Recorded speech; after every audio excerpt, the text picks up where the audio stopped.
With the first pick in the 2023 NBA Draft, the San Antonio Spurs select Victor Wembanyama from Nanterre, France. Victor Wembanyama. So the 2023 NBA Draft just wrapped up last night. And of course, to no surprise, as everyone projected for months now, the number one overall pick was Mr. Victor Wembanyama. As we all know, he's being deemed the greatest prospect ever. Not since LeBron, like they always say every few years, like with Andrew Wiggins, with Ben Simmons, with Zion Williamson. The list goes on. He's being deemed the greatest prospect ever. And because he's so unique, it's not far-fetched to speculate on whether or not he will be another person that could possibly change the game forever. I think it's up in the air because, yes, he's a unique talent, but just like every NBA player, there's always going to be holes in their games where you might be able to pinpoint and maybe be able to stop a little bit. But on the other hand, being 7'5" with shoes, I don't know what you can do about that. He's a 3-level scorer. He's a defensive anchor. I don't even know what holes we could even find other than people will criticize his body. But with his frame and what he'll be able to do, everything will be based around how the Spurs will be able to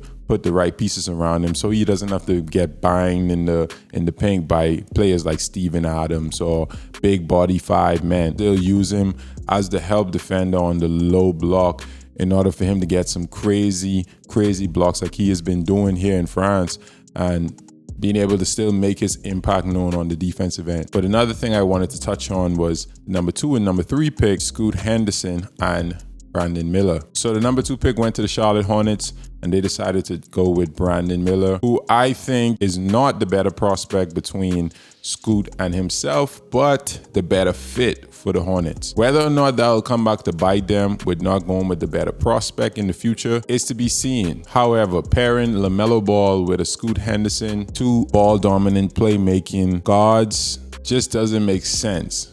But pairing him with arguably the best player in college basketball, being able to score and shoot the ball the way Brandon Miller does, his defensive impact and everything else, pairing him with LaMelo Ball just makes sense. I get it. If you invest in long-term into LaMelo, you want a guy next to him that can also be a part of that investment. It makes sense. And in Scoot Henderson, I think he's going to run into some issues in Portland because if Damian Lillard doesn't go away, you're now pairing 2 ball-dominant guards once again. That could be very problematic. It might deter his development a little bit. That's of course to be seen as well. Damian Lillard is definitely capable of playing off the ball, but we all know good things happen when the ball is in his hands. And so we'll see how that'll play out in Portland. Seems like Dame is not happy and maybe could be on the move, but we know that Damian Lillard is the most loyal guy in the world. We're so sick of hearing about that. It's just so annoying. But anyway, before we get started, make sure you guys leave a like on the video, subscribe to the channel. We are on the road to 5,000 subscribers and we are making some great strides. I really appreciate y'all. But without further ado, we're going to get into this video talking about whether or not Wemby will break the NBA and maybe change the game forever. Let's check it out. Let's lock in. Let's get to the reaction.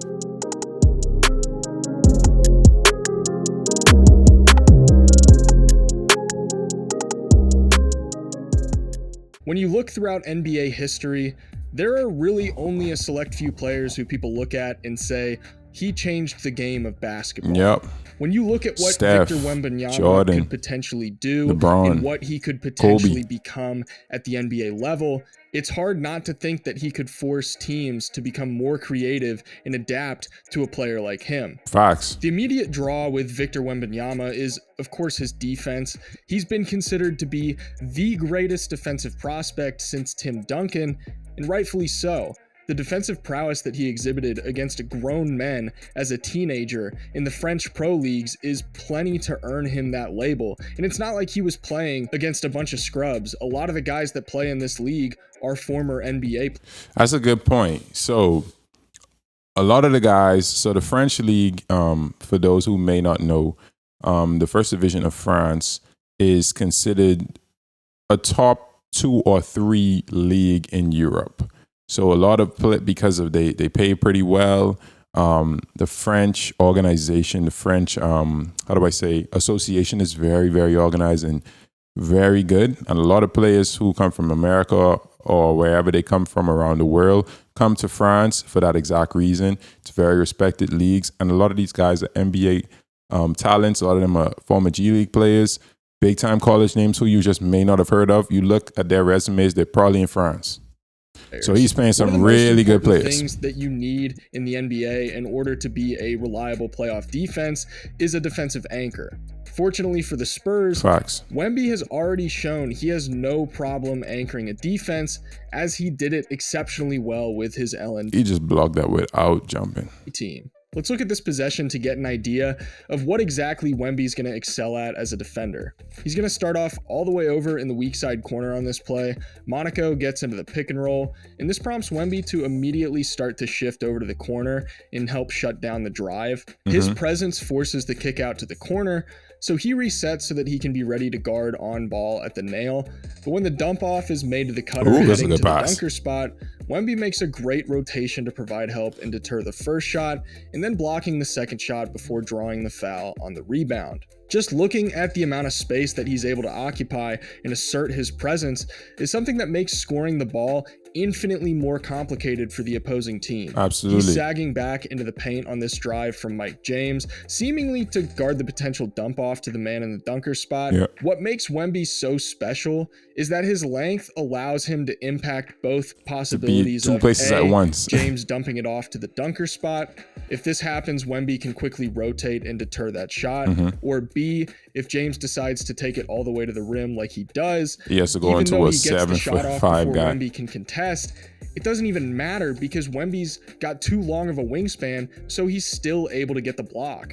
Once again, we're going to see the concept of ground cover. But like I said too, in my video I just made, when you are not accustomed to somebody that big being on the court, it's very difficult to even know when to or how to release your shot. Like I said, when I was in college, we had a player on my team. He was 7'1" or 2. I think he was 7'2", and I'm telling you, anytime I drive and I saw him, I just automatically knew I can't just go for even a hard dunk because he didn't have to jump. So a lot of teams are going to just have issues with they're going to have to just play different with him being down there. In Wemby's defense on this play. He's going to provide some coverage on the potential drive coming off of these staggered screens, then resetting to guard the paint. But once he realizes that number 9 is going to be setting this pin down for number 8 he doesn't even care. The pass so that they can get into a side pick and roll, Wemby anticipates it and forces them to reset. Then on the drive, his presence once again makes the ball handler second guess, leading to a dump off, and then they try to get into this snug DHO, but Wemby's able to get out there to contest the shot and even get the block. No way. On this possession where Wemby is set up, you can tell he's anticipating the staggered off-ball screens to try and generate an open three-point look. Wemby, instead of staying onto his man, preemptively occupies that space near the three-point line in order to prevent that shot. When the ball handler shakes his man and drives him into the pick, that's the thing, he's so quick, bro. Look at that closeout by a 7'5" player, bro. He's going to be one of the most impactful rim protectors in the NBA. You can't go, that's what I'm talking about. Against anybody else, that's a body. He's dunking all over him against anybody else, but he is not anybody else. Nobody is like him. That's a dunk. Teams are going to turn out to be a block highlight profiles entirely when he's on the floor to ensure that they're not putting themselves in positions where Wemby's going to be able to alter anything at the rim or in the paint. This is the concept of rim deterrence, the idea that teams won't even try to attempt shots at the rim or down low because they know that a guy like Wemby's going to be there. Opposing teams are going to have to adapt to his presence because we haven't ever seen a player with as much versatility in this kind of frame before. So offenses are going to be in uncharted territory, trying to figure out how to score against him. That matters, man. You have to realize basketball players, we are used to repetition. That's how you become better. What does Kobe Bryant always say? He doesn't move over and over and over and over and over again until it becomes literally muscle memory.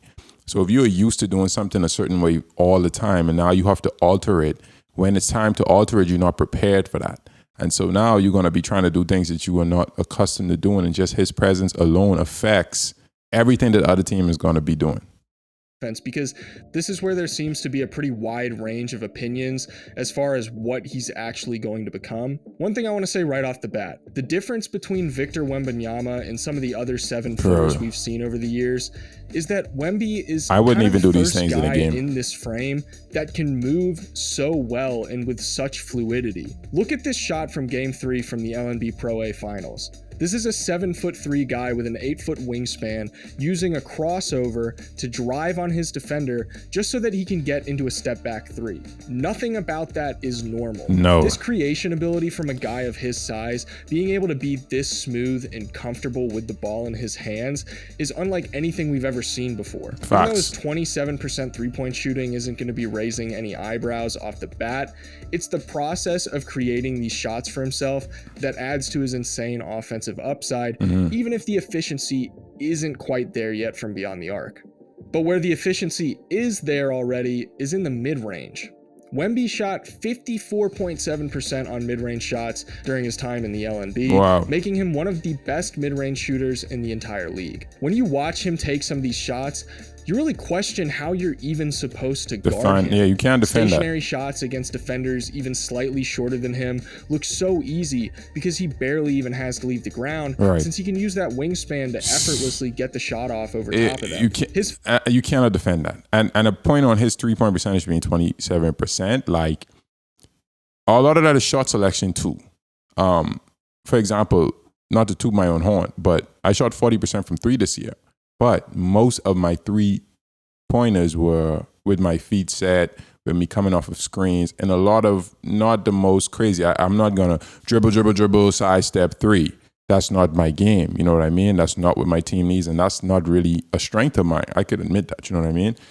So I'm sure if he has other opportunities to get his feet set, to take better shots, his three-point percentage wouldn't be there. If you look at all his threes we've seen in this so far, they all crazy breakdown threes, trying to shake the defender, shift the defender, then sidestep and get into a three. Like, they are difficult shots to make. And especially when you come back a few feet in the NBA, it's going to be even worse.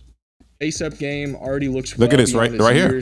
Being able to take trying guys off the break dribble the defender to his spots. To get a now, shot. I'm not saying he's as strong or as good of a mid-range creator as Embiid, so don't start getting that shot right there is what he'll get his money at. Getting his feet set, but I shoot. see a lot of the same kind of stuff from Wemby in the mid-range that we Feet see set, from Embiid shot. as far as the face-up game goes. They both like those high post jumpers near the nail and at the elbows, and they like to stop off the dribble drive so that they can get an open look in that in-between area. His individual scoring prowess is impressive, but the way we've seen him score within the context of his team is perfect for a team like the Spurs. One play that stuck out to me from Game 3 of the LNB Finals was when Wemby was running the pick and roll, and when he starts to roll, Monaco's defense is going to collapse onto him.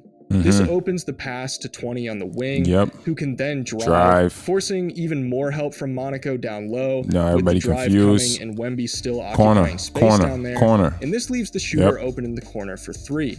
His roll gravity is what initially allowed for all of that to unfold in the first place. They so worried about him. Never even touched his hands. Yeah. Now, before I talk about this clip, I should provide some context. Prior to this play, he was being fronted in the post by his defenders, so he couldn't get an entry pass.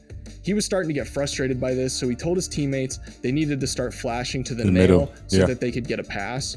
Shortly after that happened, on this play, he's once again being fronted on the post-up, and his teammate does what Wemby asked him to do, which was flash to the nail. In the second that pass is made, Wemby uses perfect footwork to spin around his defender and get the steal, and he's able to get the pass on the cut to the basket for the easy slam. This play is a great showcase of just how high of a feel for the game Wemby has. Facts. You can see this feel in his overall passing game too. I think he's a very underrated passer. Yeah, he actually passes the ball really well. Passer. He's a good enough of a playmaker to where he understands how his actions and his presence will impact the defense, and he uses that to his advantage to create for his teammates. That's a great point, because with him being that tall too, like similar to Jokic, the reason Jokic can make some crazy passes the way he does is because of his height, and he can see the floor a lot better than everybody else. And that's going to be important for Wemby, because similar to Jokic, he's going to get a lot of attention. Everybody's going to be looking at him and worrying about him every time they're on the court. When he gets this feed in the post, he knows if he pivots out a bit, he's going to be able to open up a lane for the cutter, and that's going to draw the weak side help defense in a little bit further towards the paint. So when he does this, it opens the pass to the wing for a wide open easy three. I don't know if This that's why he did that, but I get what he's trying to say. It's supposed to be a DHO, but instead they're going to run an inverted pick and roll with Wemby as the ball handler, and the open lane forces the help to slide from both the strong side corner and from the nail, and he's going to capitalize on the defensive pressure to get it to the open cutter for the finish. Nice. He can operate within the flow of your offense while also being able to operate as your primary offensive initiator. This is an area of his game too late, Mike definitely James. going to have to be fleshed out more and more as his career progresses and he gets some more reps under his belt. But there's no doubt in my mind that he'll have no problem being one of the primary ball handlers.